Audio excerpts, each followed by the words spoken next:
Buenos días a todos los participantes que acaban de ingresar. Vamos a dar 2 minutos antes de iniciar. Muchas gracias.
Bueno, buenos días a todos.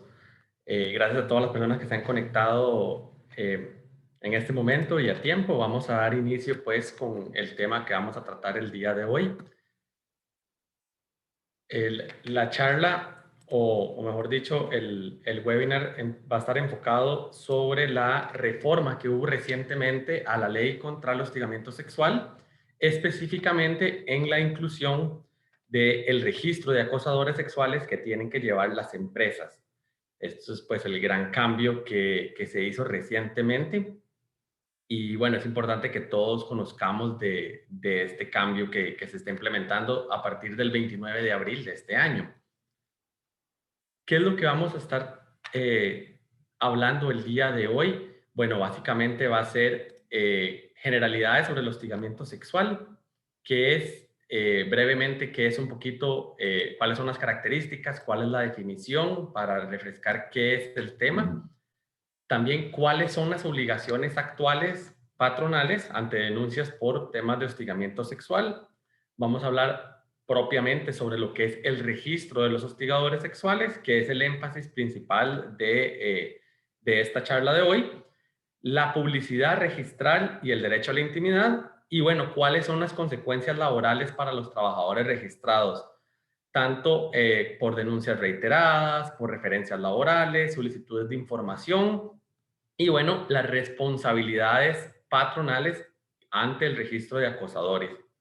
Entonces, esos son los temas que vamos a estar tratando. El webinar está programado para que sea de 50 a 55 minutos y un espacio para preguntas, pero algo importante que queremos mencionarles es que la idea es, si sale una pregunta en el momento, que nos lo hagan saber, tal vez para no esperarse todas las preguntas al final. En la parte de arriba del Zoom hay una sección que dice Q&A. Ahí pueden ir dejando sus preguntas y pues las voy a estar respondiendo en diferentes periodos a lo largo de la charla. Propiamente, bueno, con lo que son las generalidades sobre el hostigamiento sexual, lo más importante es refrescar o recordar la definición que tenemos dada en la ley. Toda conducta sexual indeseada por quien la recibe, reiterada y que provoque efectos perjudiciales en los siguientes casos: condiciones materiales de empleo o de docencia, desempeño y cumplimiento laboral o educativo, o estado general de bienestar personal. Estos dos primeros puntos hay que recordar pues que la ley que tenemos contra el hostigamiento sexual actualmente en Costa Rica pues habla de la docencia y el trabajo, entonces por eso es que hacen tanto énfasis con el tema de docencia, pero se entiende que cualquier relación pues de trabajo privada. Y también se considera acoso sexual a la conducta grave que, habiendo ocurrido una sola vez, perjudique a la víctima en cualquiera de los aspectos indicados. Esto es muy importante tener en cuenta, ese una sola vez. Si bien la charla no es sobre qué es hostigamiento sexual y acoso laboral, una de las principales diferencias entre acoso laboral y acoso sexual es la reiteración. En acoso laboral sí tiene que ser una conducta reiterada y en el tiempo, mientras que en el hostigamiento sexual hablamos de que sea un acto que incomode a la persona y puede ser solamente una vez. Entonces, bueno, como características generales del hostigamiento sexual, tenemos la falta de consentimiento. Este es obviamente el pilar o una de las principales características que tiene que haber. Tiene que ser una conducta indeseada por la persona que la recibe. eh, y quien determina la existencia inicial del hostigamiento es la víctima. Esto también es muy importante tenerlo en cuenta porque puede ser que sea una persona nueva que ingrese a la oficina, que ya el ambiente laboral tiene un tipo de bromas y todos los compañeros saben que es normal y, sí, es que sutanito siempre es así, no le haga caso, es inofensivo, lo que sea, pues podrá ser que para el resto de la oficina o para el resto de personas eh, sea una conducta normal, pero para esta persona que viene ingresando, si se siente incómoda, a pesar de que el resto de la oficina lo vea normal, si esa persona se siente incómoda, esa persona podría establecer una causal de hostigamiento sexual. Eh, Porque los que van a definir qué le incomoda o qué es lo que van a permitir es pues cada una de las personas. Como mencionaba, otra de las características importantes es la conducta aislada, eh, porque aquí no vamos a hablar de que es necesario que haya pues suficiente repetición o de un acto, es que solo fue una vez. No, eso no es una excusa, digamos, aceptable, siempre y cuando que sea una conducta o una acción de intimidatorio, ofensivo, donde la persona realmente se sintió pues acosada, eso sería, digamos, suficiente que sea solo una vez. Violencia de género, eh, no obedece tanto a las apetencias sexuales del agresor, sino como un estereotipo social. Obviamente hay que tener claro que hostigamiento sexual no es sinónimo de violación, no todos los casos de hostigamiento sexual, o mejor dicho, la mayoría de casos no llegan a un encuentro sexual, más bien, eh, porque si no ya sería otro tipo penal que estaríamos hablando de violación, pero lo que busca, digamos, es por lo menos satisfacer algún tipo de apetito, que digamos que ese es el fin último, ya sea la satisfacción sexual del sujeto activo o la degradación sexual del sujeto pasivo, o sea, la persona quien lo recibe. Ahora bien, ¿qué es lo que nos dice la ley? Y esto es antes de la reforma, digamos, ¿cuál ha sido la obligación existente que tienen que tener todas las empresas eh, con este tema? Bueno, el punto número uno o lo más importante que tenemos que recordar es que en Costa Rica nosotros no tenemos una serie de leyes o políticas internas que el Ministerio de Trabajo les exija a los patronos que tienen que tener, a excepción de una, y es esta. Justamente el artículo 69, inciso C del Código de Trabajo, habla de la obligación de los patronos de tener que tener eh, una política en contra del hostigamiento sexual. Entonces, que las empresas no tienden a tener muchas políticas o que hay empresas que por lo contrario tienen políticas para todo, eso está bien, eso depende de la estructura de cada una de las empresas y cómo quieran regular los temas, pero lo que sí es importante recordar es que toda empresa en Costa Rica, grande o pequeña, tiene que tener este mecanismo, digamos, de cómo se van a atender las denuncias, qué es lo que se va a hacer, en fin, todo el margen, digamos, de atención de estos temas. Eh, Algo también que es muy importante recordar es que esta política aplica para todos. Eso significa que no es solo para las personas que trabajan en la empresa, sino que puede incluir a terceras personas, tanto proveedores como visitantes. Entonces es importante que siempre pues que las personas sepan que es una obligación de las empresas tenerla y que a la vez, digamos, que sepan que eso tiene que ser pues de acceso público, de que la gente pueda consultar la ley, que cuál sería el procedimiento, perdón, la política interna.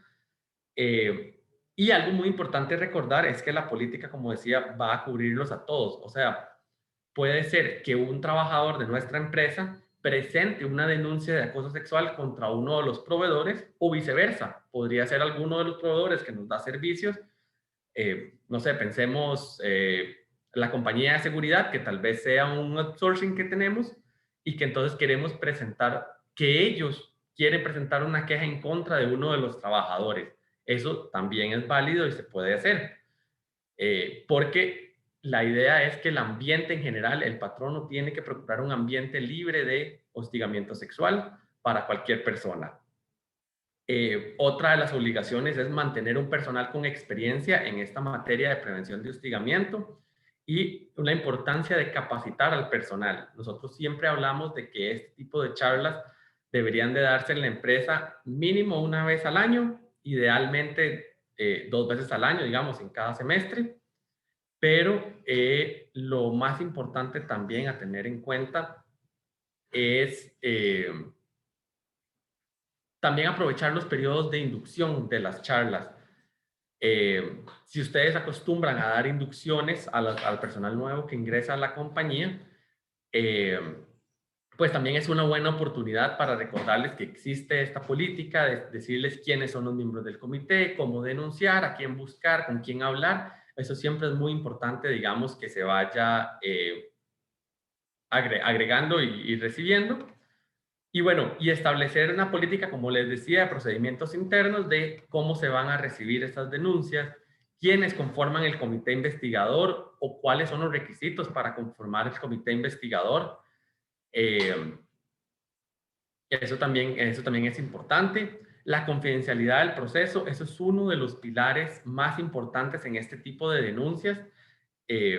Todo tipo de denuncia presentada por esa instancia tiene que trabajarse con la mayor cantidad de cuidado, de confidencialidad, tanto a la hora de notificar a las partes como a la hora de hacer las audiencias.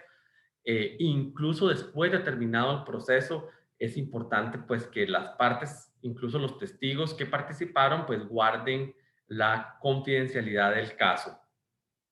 Y bueno, el régimen sancionatorio, que obviamente que cuáles van a ser los alcances o las consecuencias, digamos, en estos actos. Si el comité determina que no hubo un acoso sexual, pues bueno, puede determinar lo que no hubo acoso en esta situación y mandar archivar el caso. O podría también ser que la recomendación, pues obviamente sea el despido, dependiendo de lo que se vaya determinando.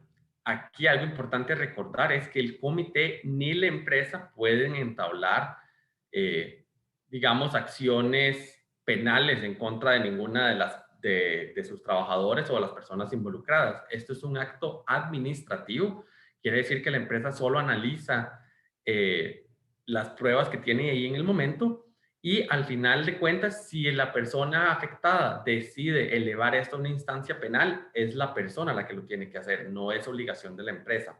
Entonces, eso es importante también tenerlo en cuenta, que una investigación de hostigamiento sexual no va a terminar, digamos, en una acción de cárcel. Digo, nunca el comité va a recomendar que eso fue intento de violación y que entonces tiene que terminar en una acción penal. Eso no le corresponde a las empresas manejarlo. Eh, no sé, eso es un repaso rápido, pero no sé si alguien tiene alguna pregunta. Bueno, aquí me están consultando sobre cuáles son los requisitos del comité investigador. Bueno, brevemente, los requisitos siempre tienen que estar integrados personas de ambos sexos, tanto en el comité siempre tienen que haber hombres y mujeres. Tiene que haber también números impares. El comité se recomienda que sea siempre convocado por miembros de 3 personas o máximo 5 integrantes. Eh, si es un caso muy complejo que requiera mayor, digamos, apoyo de otras personas. La otra característica es que el comité puede ser interno, en el sentido de que todas las personas que lo componen son miembros de la empresa. Puede ser externo, donde la empresa diga, no, este tipo de temas vamos a contratar un abogado o un psicólogo que nos ayuden a llevarlo y que van a ser pues personas externas. O la otra forma de hacerlo sería mixto, que es la recomendación que nosotros siempre damos, donde se involucre a personal de la empresa y algún experto, ya sea abogado o psicólogo, que sepa, pues que los pueda guiar en este proceso de comisión de investigadora. Básicamente esos son los requisitos. Y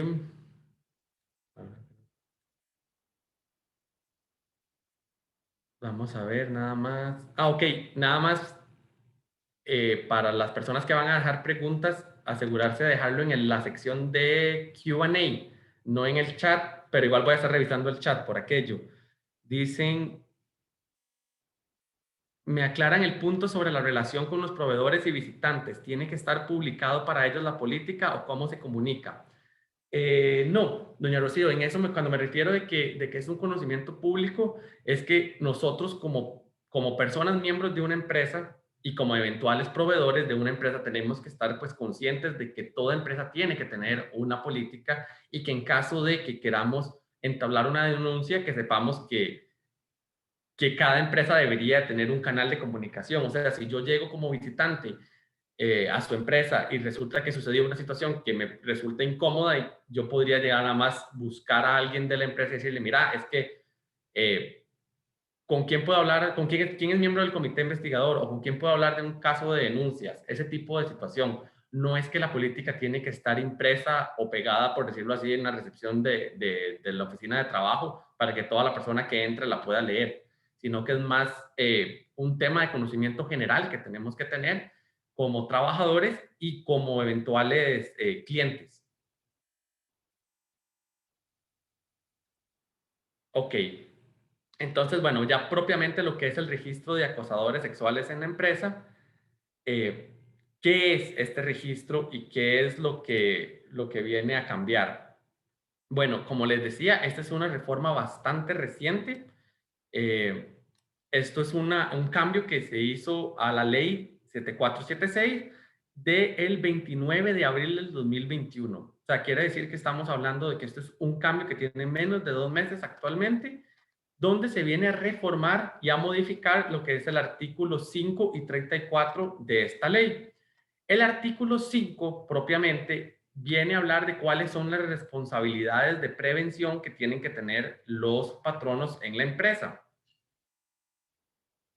Habla, digamos, sobre las diferentes obligaciones, digamos, en cuanto a que tienen que prevenirlo, a que tiene que haber, digamos, se salió eh, justamente todos esos temas que ya acabamos de hablar, de la publicidad, de que exista un comité, de que la gente sepa cómo denunciarlo, pues bueno, lo que se hace es incluir un nuevo inciso, el inciso cuarto de la ley, y se los voy a poner textual y leerlo. Dice que es obligación de los patronos mantener un registro actualizado de sanciones en firme impuestas en el centro de trabajo o instituciones por conductas de hostigamiento sexual. Este registro podrá ser consultado por cualquier persona interesada, resguardando la identidad, los datos personales y cualquier otra información sensible de las víctimas. La información se mantendrá en el registro por un plazo de 10 años a partir de la firmeza de la respectiva sanción. Se exceptúan de la aplicación de este inciso a las personas menores de edad. Ok, entonces, bueno, ¿qué es lo que viene a decirnos este inciso? Bueno, primero, estamos hablando de sanciones en firme. Es un registro que no tiene que ser sobre todas las denuncias que se hacen, no tiene que ser un registro sobre todas las personas que denuncian a alguien, sino solo los casos donde ya se demostró o que para el comité le pareció que sí existió un caso de hostigamiento sexual. Eso es lo número uno. El otro tema importante que nos resalta, digamos, de este texto es que dice que tiene que ser, podrá ser consultado por cualquier persona. Y eso vamos a detallarlo más adelante, qué vamos a entender por cualquier persona, cuál es la forma. Estos son parte de los temas o preguntas que nos surgen. Y bueno, algo importante recordar que esto va a expirar en un plazo de 10 años. Entonces quiere decir que cada 10 años las personas que se mantenían en el registro ya se podrían, pues, posteriormente eliminar. Y bueno, lo último importante, que este registro no impacta o no aplica si en nuestra empresa tenemos trabajadores menores de edad. Ok, entonces bueno, es probablemente vamos a tratar de ir viendo esas dudas que son normales y van surgiendo. ¿Qué significa este registro? ¿Cuáles son los principales temas a valorar? Bueno, lo más importante es la fecha de inicio. ¿Cuándo nace esta obligación? Bueno, como les acababa de decir, esto nació a partir del 29 de abril de este año. El registro no se entiende que tenga que ser retroactivo, la ley no lo dice así y entonces al no estar establecido o aclarado dentro de la reforma de la ley de que tenga que ser retroactivo, nosotros no podemos hacerlo de esa manera. Quiere decir que es efectivo a partir de su publicación, que fue el 29 de abril.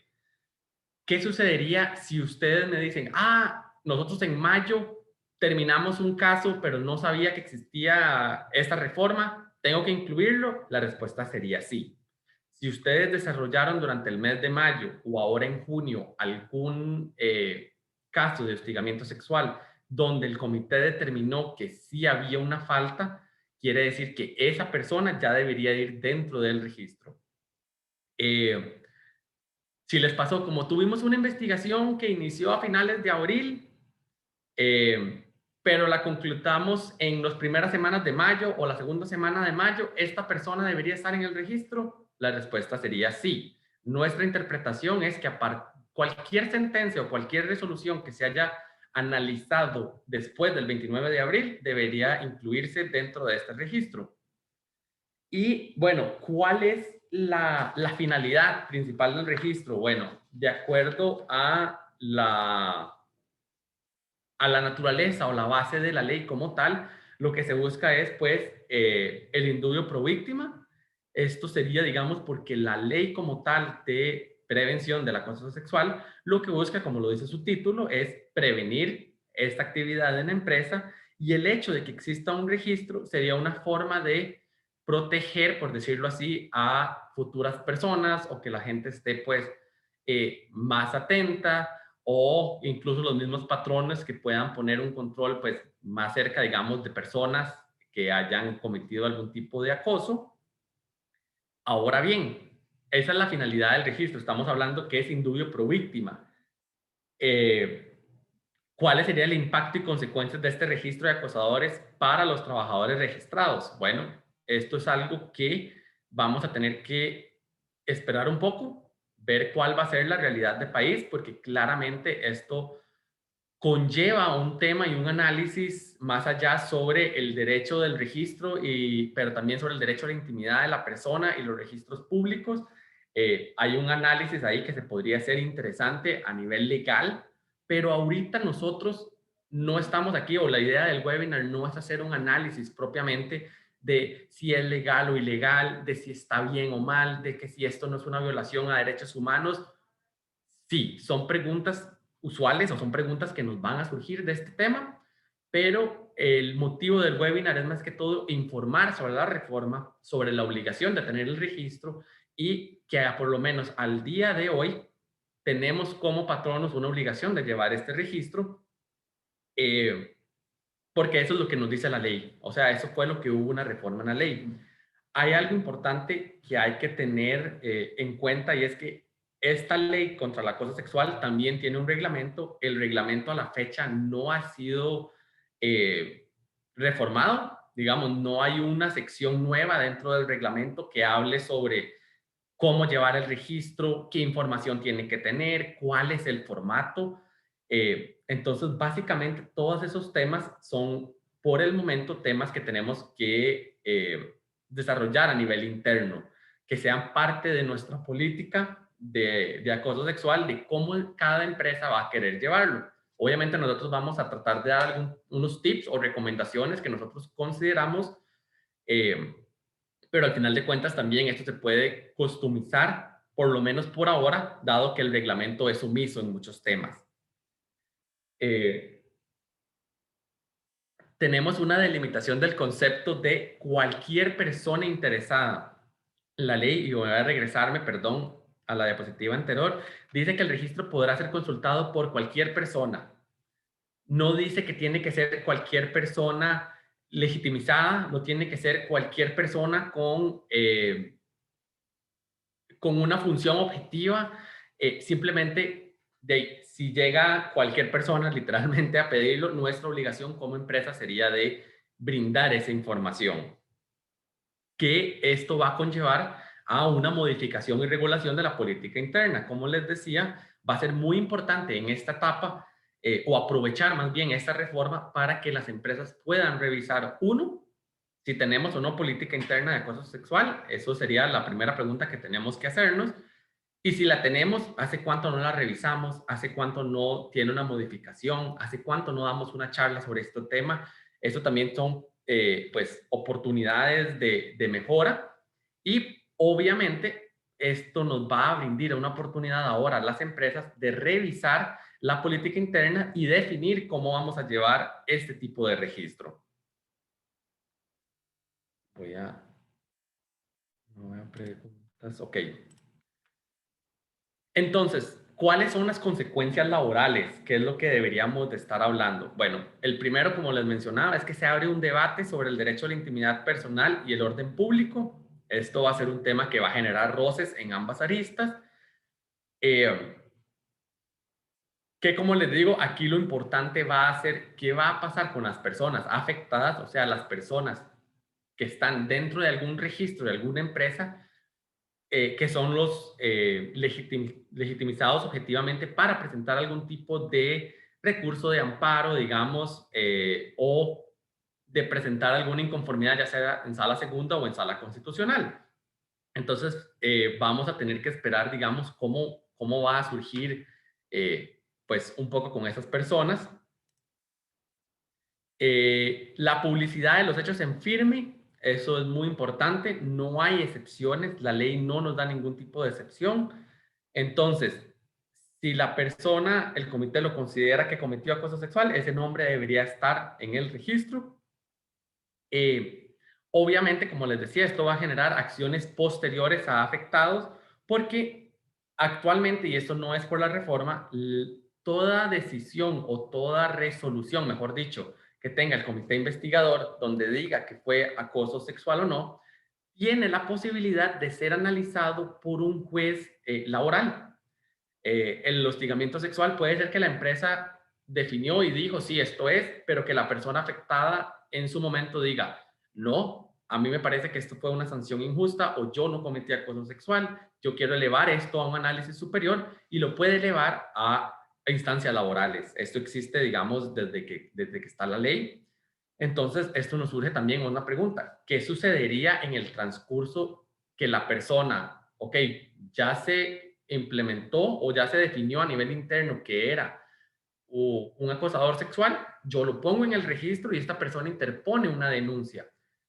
¿Debería de quitarlo en el del registro mientras se habla la denuncia? ¿O me tengo que esperar hasta que el juez resuelva, quién sabe cuántos meses después, y decida que la persona en efecto no fue un caso de acoso sexual? Entonces, ¿en qué momento yo como empresa lo voy a quitar de ese registro? Bueno, son vacíos que tenemos actualmente, pero dado que la ley no dice que van a haber excepciones o qué pasaría mientras se hacen este tipo de análisis, nuestra interpretación es que el registro se tiene que mantener si en la empresa se consideró que esto fue un acto en firme. Esto también va a desarrollar otro tema importante, que es que faculta a patronos de realizar consultas o referencias de candidatos y o empleados. Sí, efectivamente, el hecho de que esto sea un registro público abre un portillo para que entonces las personas puedan hacer una especie de análisis o de recolección de información o de búsqueda de referencias incluso. O sea, ya no es solo pedir referencias de cómo trabajaba la persona, sino que yo podría preguntarle, mira, esta persona me puso que trabajó en su empresa anteriormente, él figuró por casualidad o él está en el registro de acosadores sexuales. Sí, técnicamente, digamos, como está actualmente redactada la ley, podríamos interpretar que es un portillo que permitiría a los patronos a pedir referencias, digamos, de futuros candidatos o de incluso de personas que están en su empresa. Eh, Imagínense qué interesante o qué portillo nos abre el hecho de que, por ejemplo, ya ahora me llega una denuncia de una persona afectada, me dice, quiero presentar una denuncia en contra de este compañero, y que el paso número uno que haga el comité de investigadores, vamos al currículum de esta persona, veamos dónde trabajó antes y llamemos a ver si esta persona tuvo inconvenientes en su antiguo patrono. Que digamos, estamos hablando que es parte del comité investigar y todo esto. Imagínense que el comité empiece una investigación con una predisposición de si le informaran o le dijeran que la persona sí cometió algún tipo de acto de acoso sexual en su antiguo trabajo. Eh, es una obligación entonces de los ex empleados facilitar esta información a terceros. Sí, es la interpretación que nosotros tenemos de que sí debería de existir esto. Ahora bien, aquí, bueno, están saliendo varias preguntas. Ok, dice, ¿qué información deberíamos dar como compañía? ¿El listado completo o confirmar si las personas que el solicitante indica están en el registro? Solo deberíamos registrar nombre y que fue despedido o sancionado por acoso y no el detalle del acoso. Ok, como les decía, esto mucho de lo que se va a requerir o lo que se va a tener que poner en el registro va a depender de la empresa, de cada una. Nosotros consideramos que los elementos mínimos que debería tener el registro es, primero, el nombre del acusado, no de la víctima, sino de la persona a la que se está acusando, la fecha en la que se firmó o la fecha en la que el comité resolvió, sería importante para tener un tema de trazabilidad de cuándo fue que se hizo dicho análisis o dicha revisión del caso. Y obviamente podríamos poner que fue una breve descripción, pero yo no lo compartiría, digamos, tal vez como para un registro de la empresa de saber y recordar, ah, sí, este es el caso de X persona, o ah, sí, este fue el caso de la persona que lo acosó en una fiesta de diciembre. Tal vez como una referencia, pero por lo menos sería nombre, cédula, fecha y tal vez una breve descripción. La ley sí habla de que hay que proteger la información de la víctima, entonces dentro del registro no deberíamos de incluir la información de la víctima y tampoco recomendaríamos incluir la información de los testigos. Y se puede poner, si quieren, una viñeta que diga el tipo de sanción, si fue despedido, si fue suspendido. Y eso sería. De hecho, tenemos también otra pregunta que nos dicen, ¿qué información específica debe incluir el registro? No hay actualmente, como les digo, la información que tenemos es lo que dice el artículo 7, el artículo 5, perdón, el inciso 4 que se incluyó, no habla de cuál es la necesidad o qué información per se tiene que tener. Me perdió el chat, aquí están. Teníamos otra pregunta que dice, eh, ok, si el trabajador acosador se va de la empresa y aplica en una nueva, esta nueva empresa puede pedirle a la anterior una certificación de si el trabajador cometió acoso laboral con base en el registro. Podría interpretarse a esta nueva empresa como interesado o como base de tener esta información. Correcto. Es justamente lo que acababa de comentar. Este registro abriría una posibilidad para que las personas podrían pedirlo ya sea o en el proceso de preempleo, cuando lo estamos contratando, o incluso sería, digamos, cuando se inicia una investigación en contra de esa persona e iniciar un proceso de, ok, tengo esta denuncia, voy a ver el registro de esta persona en el pasado. Aquí el tema de preguntar en la etapa de preempleo, sí consideramos que no es una práctica que recomendamos que se implemente, porque si por A o por B esta persona que estamos aplicando es el mejor candidato, tiene, digamos, la mejor preparación, tiene el mejor currículum, en la entrevista fue el que le fue mejor, pero esta persona tuvo un incidente, digamos, hace 7 años y por esa razón no se contrata, él podría alegar discriminación. Y si se llega a enterar que fue por nada más que estuvo en un acto de acoso sexual en una empresa en el pasado, él todavía podría plantear un tema de discriminación.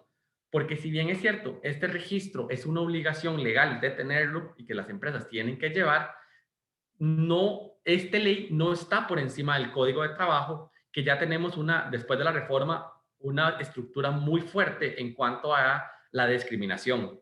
tanto en cualquier etapa de, ya sea preempleo, durante la relación laboral o después de la relación laboral.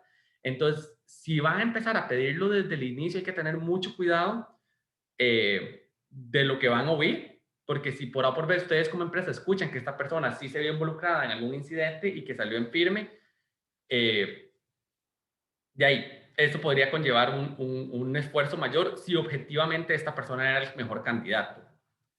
Entonces, bueno, es algo para analizar, que nosotros, como les digo, nuestra recomendación no es que entonces ahora, cada vez que recluten a alguien, empiecen a pedir este registro, sino tratar de hacerlo de una manera pues más reservada o para ciertos puestos clave o, o incluso a nuestro criterio, la mejor forma sería no pedirlo, sino hasta que se presente alguna pues situación propia o que ya han habido ciertos problemas o que ya ha habido un antecedente de que esta persona, mira, ya me han llegado varias quejas o mira, ya hemos amonestado a esta persona por algunas actitudes, tal vez no un caso de acoso sexual como tal, pero que ya hayan habido quejas de algunos compañeros con algunas actitudes que tenga. Eh, entonces sí, esto podría, digamos, ser pues en que en ese momento, al momento de salir esa alerta, preguntar en ese momento, pero tratar no de hacerlo desde el momento de preempleo. Eh, ok, ahí todavía quedan más preguntas, pero voy a avanzar un poquito a ver si las voy contestando y si no las vemos otra vez uno por uno. ¿Cuáles son las principales responsabilidades patronales para el registro de acosadores? Bueno, número uno, tenemos que hacerlo. O sea, no es optativo, la ley no nos está diciendo que la empresa que quiera implementarlo, no. Nuestra obligación número uno como patronos es empezar a llevar un registro de estos hostigadores sexuales. Eh, Esto, como les digo, no tiene ni siquiera 2 meses de haberse publicado. Muchas cosas en derecho, lamentablemente, se publican leyes y después tenemos que esperarnos unos cuantos meses para que el reglamento venga a cumplir y a satisfacer los vacíos legales que la propia ley pues nos crea. Pero, y también vamos a tener que esperarnos un poco cuáles van a ser la opinión o los criterios que tengan las autoridades laborales o reglamentarias posteriores a la ley contra el acoso sexual. Entonces, a la fecha no hay pronunciamientos del Ministerio de Trabajo, a la fecha no hay ninguna denuncia ni en sala segunda ni en la sala constitucional, ningún recurso de amparo, perdón, con relación a este tema, pero bueno, no sería de sorprendernos que tal vez para octubre o septiembre de este año ya tengamos algún lineamiento o mayor información de la que poseemos actualmente. La otra responsabilidad muy importante es determinar los medios para solicitar la información requerida de los interesados. Esto va a definirse a manera interna. Va a ser importante que entonces, como les decía, revisemos nuestras políticas y digamos cuál va a ser la forma de brindar la información.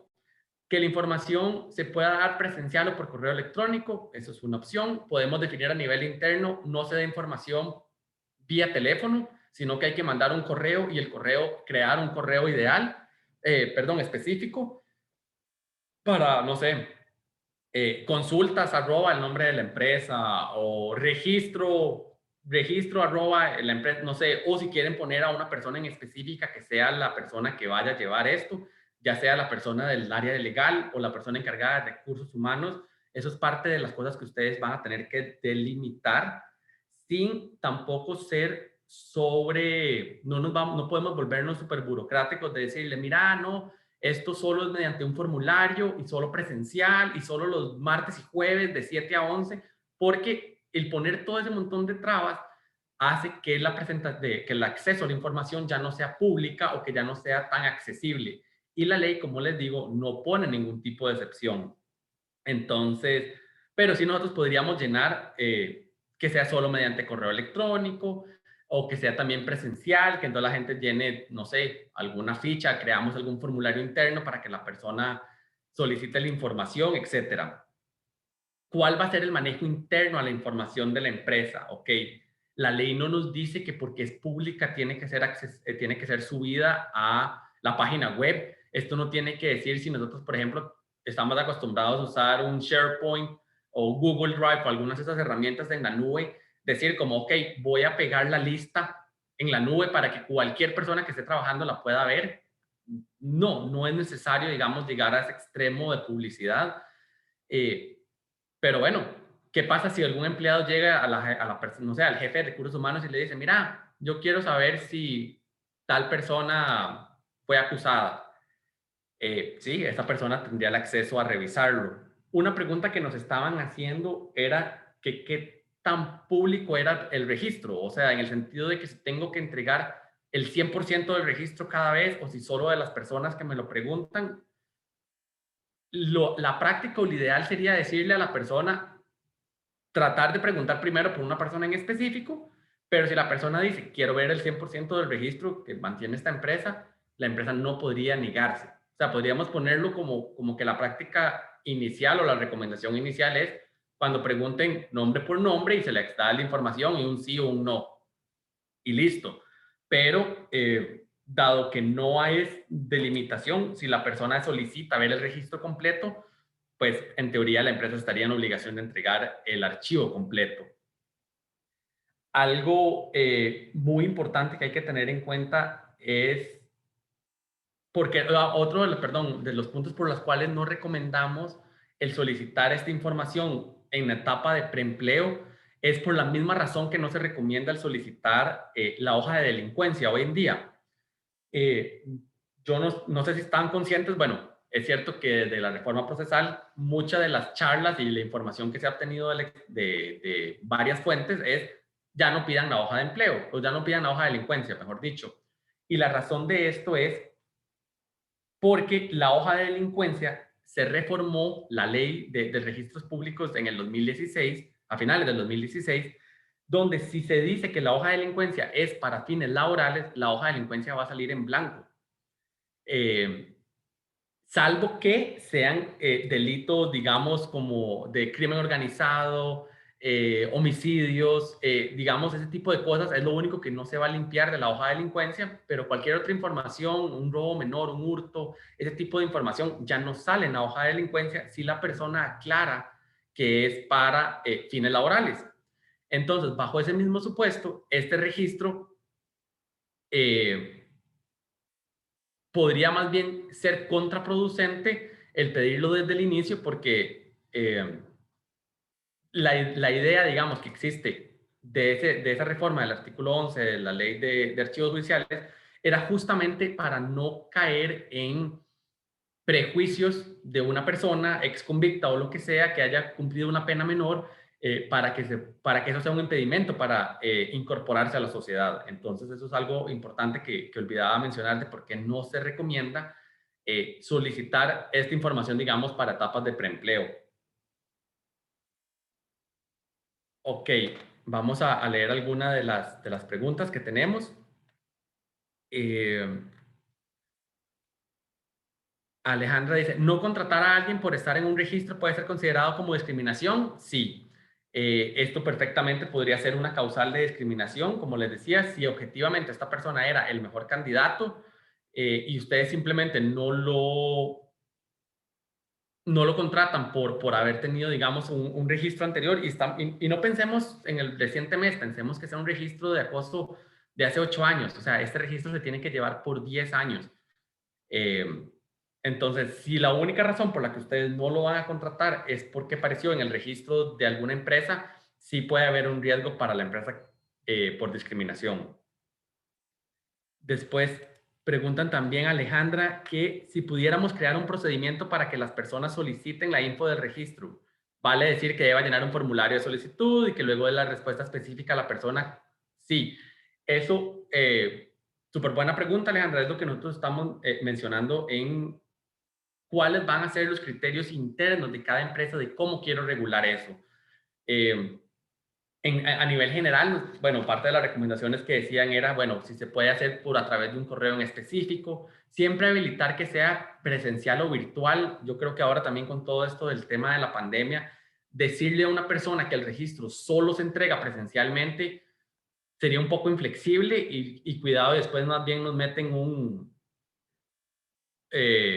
amparo en contra de la empresa por estar negando información que en teoría ya la ley dice que es de acceso público. Entonces no podemos ser súper rigurosos Pero sí, si ustedes dicen como, esto no se hace por teléfono, solo por correo o en persona, este es el correo al que tiene que escribir, o tiene que llenar esta información, esos son mecanismos válidos que cada empresa puede llevar. Una de las recomendaciones más importantes que nosotros vamos, o sea, que traemos para ustedes hoy, es que también dentro de este registro lleven una bitácora de trazabilidad de quién pidió la información, cuándo pidió la información y si pidió toda o solo de una persona, para que el día de mañana nosotros podamos saber, eh, Pablo pidió la información al registro el día tal, Gloriana pidió información el día tal, esta persona pidió todo el registro, esta persona este tipo de información para tener trazabilidad es muy importante. Pensemos como una especie de biblioteca. O sea, y cuando ustedes solicitan un libro prestado, siempre en la biblioteca lleva un registro de quién lo pidió y cuándo. Entonces también sería una recomendación importante porque no sabemos a futuro si esta es algo que ocupemos demostrar o pedir o tener información a mano. Entonces es mejor hacerlo ahora desde el día uno, digamos. Eh, Parte de la ideología sería primero establecer ese procedimiento de que tratar de que las personas delimiten cuáles nombres quiere revisar. Si solo me interesa revisar, es como, mira, yo solo quiero saber si José y Ana están en esta lista y que me respondan sí o no, o si yo quiero verla completa, pues bueno, ya ahí sí tendríamos que entregársela completa. Como les digo, la ley solo habla de publicidad. Entonces, sí, a nivel de mecanismo interno podríamos tratar de delimitarlo de, no sé, que en el formulario indiquen nombre de la persona que quieren consultar. Pero si la persona pone todas, ya nosotros como empresa pues tendríamos que entregárselo todo. Aquí hay otra pregunta que dice, ¿no caemos en discriminación y los patronos están obligados a entregar la lista o evacuar la duda? No, no pueden caer en discriminación, digamos, por entregar la lista o compartir la lista, porque es una obligación dada por la ley. Ustedes como patronos están amparados por ley a que tienen más bien a que distribuir o dar esta lista. Entonces, el problema sería para ustedes patronos que les pidan la lista y por estar protegiendo a sus empleados o la intimidad, no la compartan. Ahí más bien el riesgo sería para los patronos. Podría interpretarse como persona interesada a un periodista. Uf, sí, esto es un tema que incluso lo estuvimos conversando nosotros a nivel interno y la respuesta es que sí. Nosotros interpretamos que un periodista podría ser una persona interesada porque es un tercero y como el registro no dice o la ley actualmente no define qué se entiende por persona interesada, justamente pues un periodista calificaría perfectamente como alguien que podría pedir este registro. Eh, Dicen aquí también, lo más prudente es utilizarlo para procesos de investigación por acoso sexual. Tal vez aquí, don Álvaro, no sé si me puede escribir o aclarar a qué se refiere, porque sí, el registro claramente es solo para temas de acoso sexual. El registro no se lleva para acoso laboral. Eso es muy importante hacer la aclaración. Esto es un registro únicamente de personas de acosadores sexuales. No estamos hablando de acoso laboral. Entonces, los casos de personas que se hayan determinado que hacen acoso laboral en una empresa, a la fecha no hay que hacer ningún tipo de registro. Eh, y tengo otra pregunta más por aquí. Dice, el registro de un empleado en el registro de hostigadores se debe realizar desde el momento que la comisión lo declare en su informe final que sí cometió hostigamiento sexual. ¿Y qué pasa si a nivel de la gerencia deciden no aplicar una amonestación o el despido? Siempre debe quedar en el registro.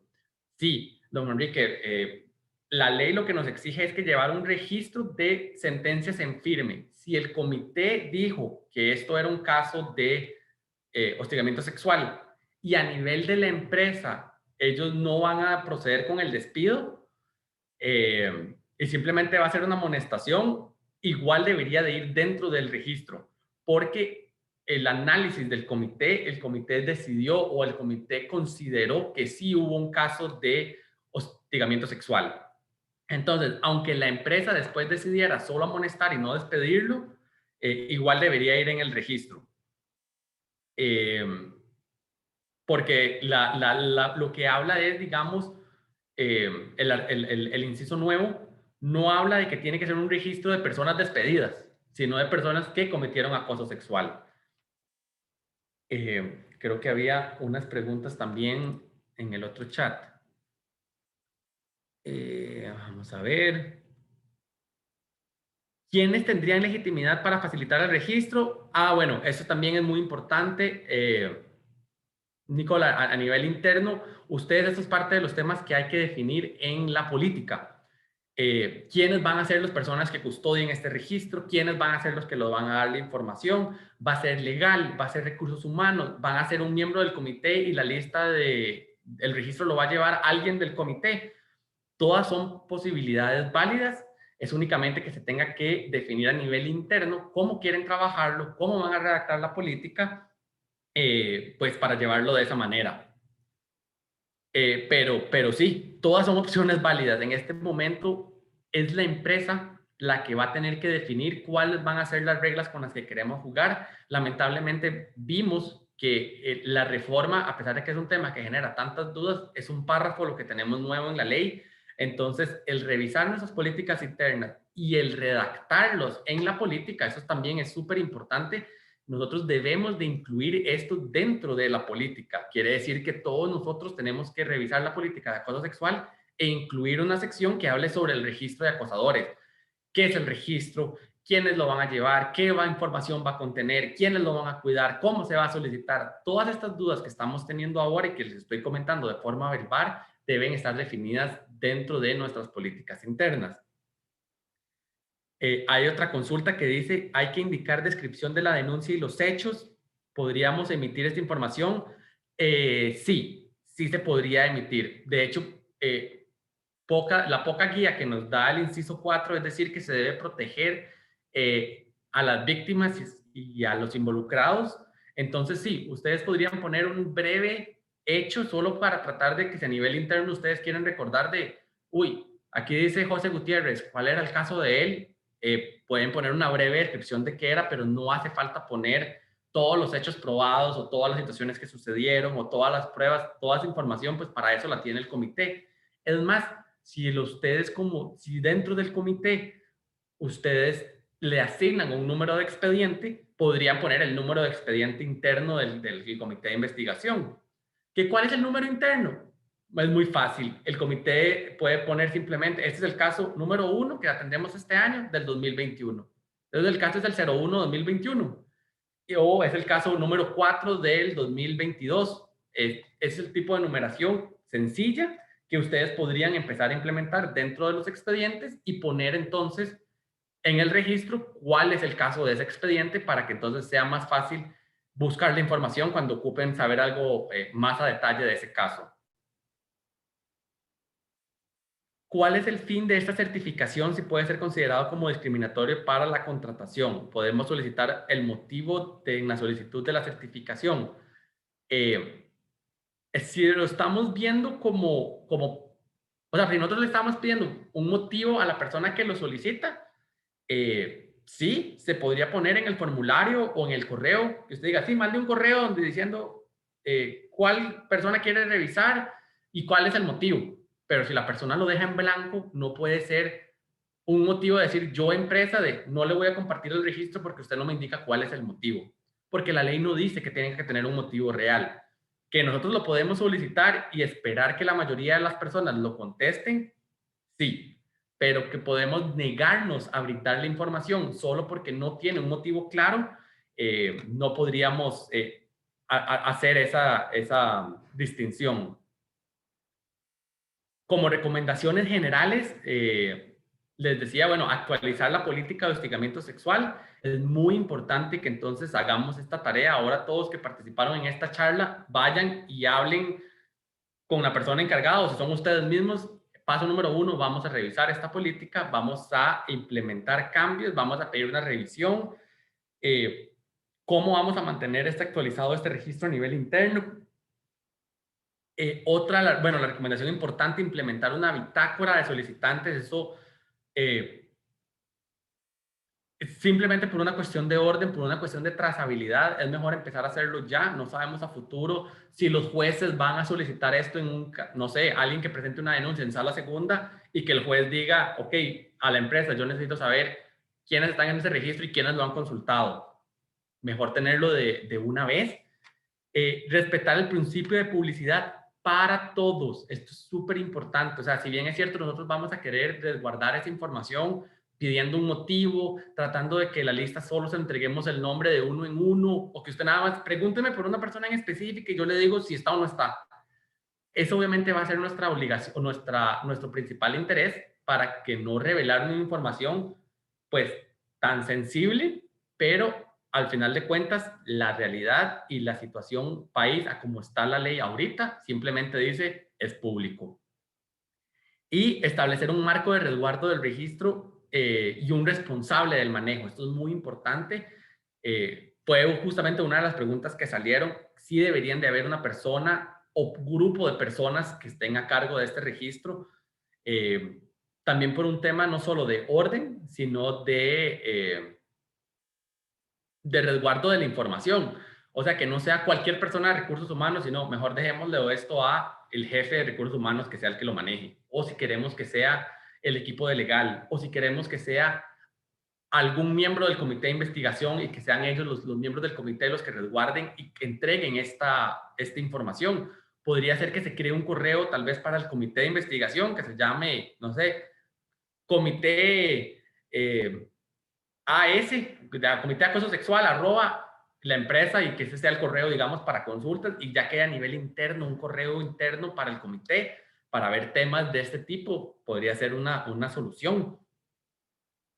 Pero todas ese tipo de preguntas o de orden interno vamos a tener que hacerlo dentro de la política para que entonces luego no digan que esto es arbitrario o que las reglas no son claras. Por eso es importante que revisemos esta política de hostigamiento sexual, hagamos un borrador de cómo se va a hablar todos estos temas sobre el registro y revisarlo con el equipo de legal, revisarlo con nosotros, pero sí va a ser importante, digamos, tener esta estructura inicial de primero cómo quiero manejarlo yo a lo interno y luego pedir una revisión, digamos, con un tercero.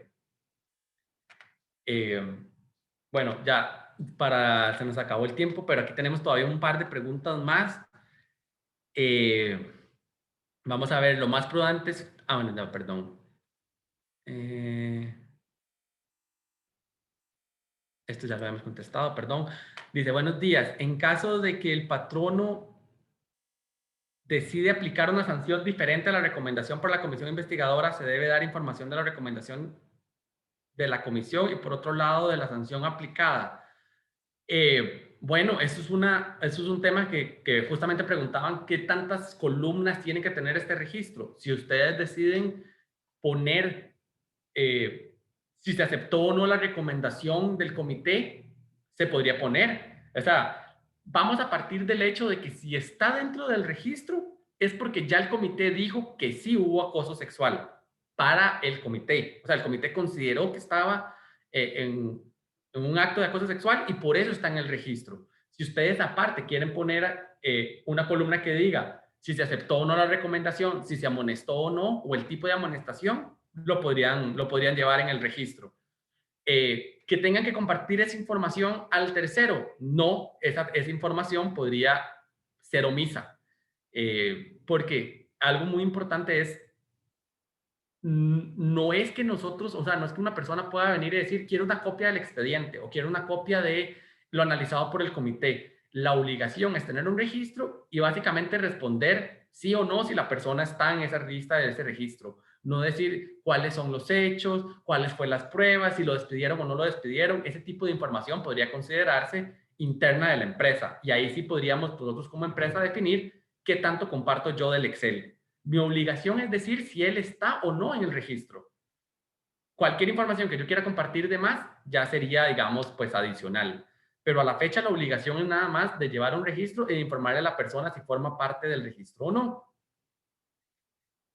Aquí hay una consulta. Dice que si no existe en la empresa ningún caso de acoso sexual a la fecha, de igual forma hay que tener el reporte. No. esto, como lo dijimos al inicio de la charla, esto es una obligación que nace a partir del 29 de abril de este año. O sea, cualquier caso de acoso sexual que se resuelve y confirme en firme después del 29 de abril es la obligación de tenerlo en el registro. Cualquier caso del año pasado o incluso de inicios de este año no tendría que incluirse en dicho registro.